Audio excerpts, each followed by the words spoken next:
Friends, welcome to Freshlyinhome. நான் உங்கள் ஷாலினி. இன்றைக்கி என்ன ரெசிபி பார்க்க போகிறோம் அப்படின்னா சப்பாத்தி, பூரி, ஜீரா ரைஸ், புலாவ் இந்த மாதிரியான ஒரு டிஷ்ஷஸ்க்கு வந்து சூப்பரான சைட் டிஷ் தான் நம்ம பார்க்க போகிறோம். என்ன அப்படின்னு பார்த்தீங்கன்னா ராஜ்மா கறி அப்படின்னா ஒரு நார்த் இந்தியன் சைடில் பார்த்தீங்க அப்படின்னா இது ரொம்பவே ஃபேமஸ்ங்க. அவங்க வந்து நான் அப்புறம் வந்து சப்பாத்தி, பூரி, ஜீரா ரைஸ் இது எல்லாத்துக்கூடையும் இந்த காம்பினேஷனாக எடுத்துப்பாங்க. சூப்பராக இருக்குங்க இந்த ராஜ்மா கறி. ரொம்பவே சிம்பிள் தான், சீக்கிரமே பண்ணிடலாம். பட் செம்ம டேஸ்டியாக இருக்கும், செம்மையாக இருக்கும். ஸோ இந்த ரெசிபியை மறக்காமல் நீங்கள் உங்கள் வீட்டில் ட்ரை பண்ணி பார்க்கணும். ஸோ அதுக்கு முன்னாடி நம்ம சேனலை இப்போ தான் நீங்கள் ஃபர்ஸ்ட் டைம் பார்க்குறீங்க அப்படின்னா சப்ஸ்கிரைப் பண்ணலைன்னா மறக்காமல் சப்ஸ்கிரைப் பண்ணிக்கோங்க. பக்கத்தில் இருக்கிற பெல் ஐக்கானை கிளிக் பண்ணிக்கோங்க. இப்போது ராஜ்மா கறி எப்படி பண்ணுறது அப்படிங்கிறத பார்க்கலாம்.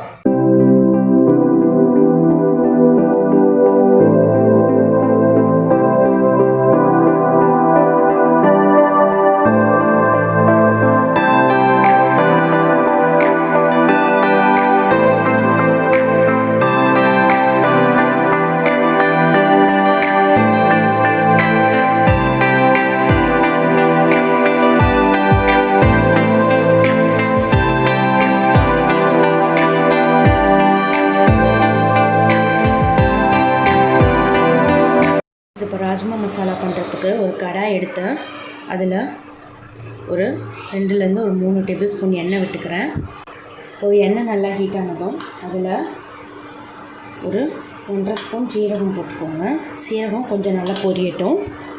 இப்போது சீரகம் ஓரளவுக்கு பொரிஞ்சதும் ஒரு பெரிய வெங்காயத்தை நல்லா ஃபைனாக சாப் பண்ணி வச்சுருக்கேன், அதை சேர்த்துக்கிறேன். வெங்காயம் வந்து லைட்டாக வதங்கினா போதும், ரொம்ப வதங்க தேவையில்லை.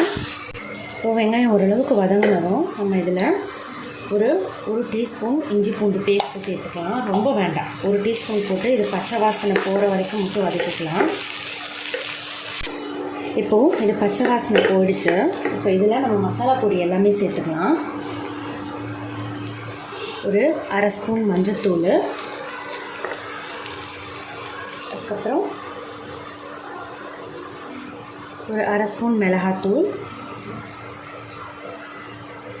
1/2 ஸ்பூன் தனியாத்தூள்,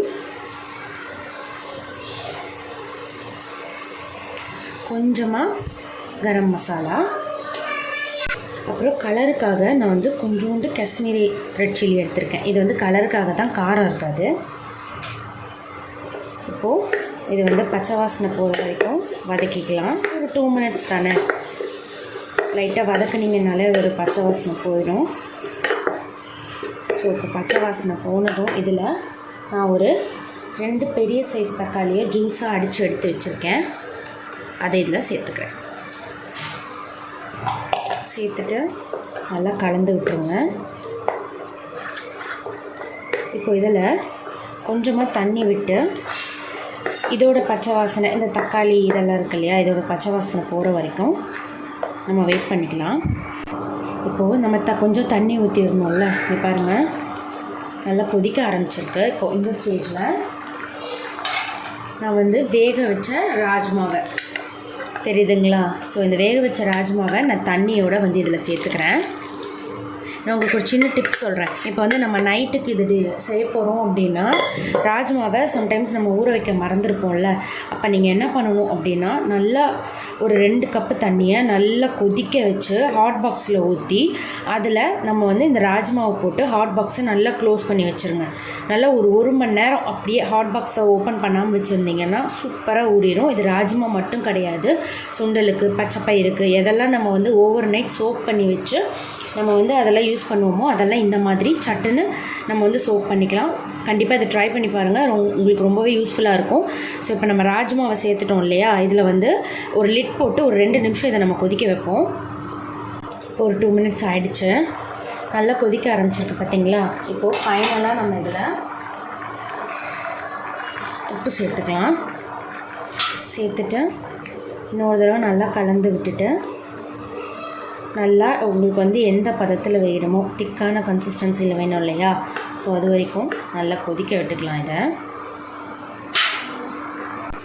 ஸோ இப்போ நம்ம கறி ரெடி ஆகிடுச்சான்னு பார்க்கலாம். கலந்து விட்டுக்கிறேன். நான் அதை வந்து இன்றைக்கி பூரி கூட தான் எடுத்துக்க போகிறேன். ஸோ எனக்கு இந்த கன்சிஸ்டன்சி போதும்.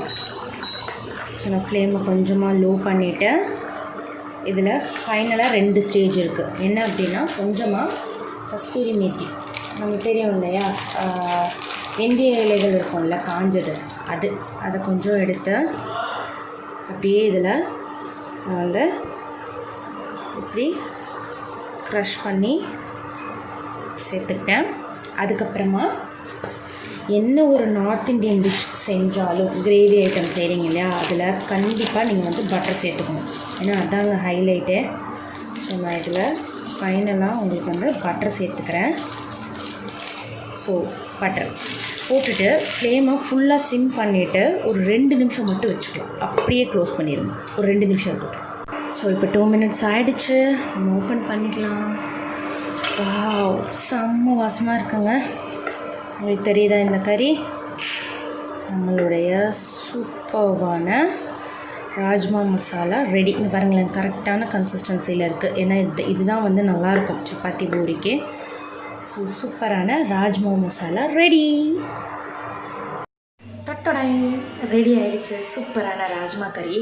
என்ன பண்ணணும் தெரியுமா, லைட்டாக லெமனை வந்து அந்த மசாலாவில் பிழிஞ்சு விட்டு அப்படியே அந்த ராஜ்மாவில் 2-3 பீசஸ் எடுத்து கூடவே அந்த பச்சை வெங்காயத்தையும் வச்சு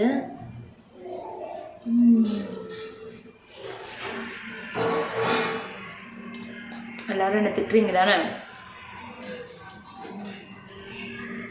அவுட் ஆஃப் தி வேர்ல்டுங்க, சான்ஸே இல்லை. கண்டிப்பாக நீங்கள் ட்ரை பண்ணி பாருங்களேன், உங்களுக்கு ஷோராக பிடிக்கும். அவ்வளோ சூப்பராக இருக்குங்க. காரம் கரெக்டாக இருக்குது, சாஃப்டாக ராஜ்மா வெந்திருக்கு, அந்த லெமனோட புளிப்பு, அதே மாதிரி அந்த பச்சை வெங்காயம் என்னம்மா இருக்குது தெரியுமாங்க. நீங்கள் கண்டிப்பாக ட்ரை பண்ணி பாருங்கள். ஒரு பெரிய ரெஸ்டாரண்ட்டில் சாப்பிட்ற ஃப்ளேவர் இருக்குது. அவ்வளோ சூப்பராக இருக்குது. என் சமையலை நானே பாராட்டிக்கக்கூடாது, பட் நிஜமாகவே சூப்பராக இருக்குது. அவ்வளோ நல்லா இருக்குது. உங்களுக்கு ஒரு விஷயம் சொல்கிறேன், இவ சாப்பிட்றத வந்து இவளே சாப்பிட்டுட்டு நல்லா இருக்கா அப்படின்னு சொல்கிறாளே அப்படின்னு நினைக்காதீங்க. உங்களுக்கு கூட ஒரு விஷயத்தை ஷேர் பண்ணிக்கிறேன். உங்களுக்காக நான் ஒரு டிஷ்ஷு செஞ்சு வீடியோ எடுக்கிறேன்னு வச்சுக்கோங்க. அதை ஃபஸ்ட் நான் டேஸ்ட் பண்ணி பார்ப்பேன். இந்த டேஸ்டிங் வீடியோ எடுக்கிறதுக்கு முன்னாடி அது நல்லா இல்லைன்னு வைங்களேன், கண்டிப்பாக அந்த வீடியோ உங்களுக்கு நான் போஸ்ட் பண்ணவே மாட்டேன். எனக்கு அது பிடிச்சிருக்கு, எனக்கு அது சாட்டிஸ்ஃபைடாக இருக்குது. உண்மையாலுமே அது நல்லா இருந்துச்சு, நான் மட்டும்தான் அந்த ரெசிபியை நான் உங்ககிட்ட கொண்டு வந்து கொடுப்பேன். அது மாதிரி தாங்க சொல்கிறேன். அவ்வளோ சூப்பராக இருக்குது. மறக்காமல் இந்த ரெசிபியை நீங்கள் உங்கள் வீட்டில் ட்ரை பண்ணி பாருங்கள். அதுக்கு முன்னாடி நம்ம சேனலை சப்ஸ்கிரைப் பண்ணலாம், சப்ஸ்கிரைப் பண்ணிக்கோங்க. சப்ஸ்கிரைப் பண்ணிக்கோங்க. பக்கத்தில் இருக்கிற பெல் ஐக்கானை கிளிக் பண்ணிக்கோங்க. சாப்பிட்டுட்டே பேசினால ஸோ கொஞ்சம் தொண்டை அடைச்சிருச்சு. ஸோ அதனால தான், வேறு ஒன்றும் கிடையாது. ஸோ கண்டிப்பாக இந்த ரெசிபி உங்கள் வீட்டில் ட்ரை பண்ணி பாருங்கள். நெக்ஸ்ட் ஒரு சூப்பரான ரெசிபியோட நான் உங்களை மீட் பண்ணுறேன். அது வரைக்கும் பாய்.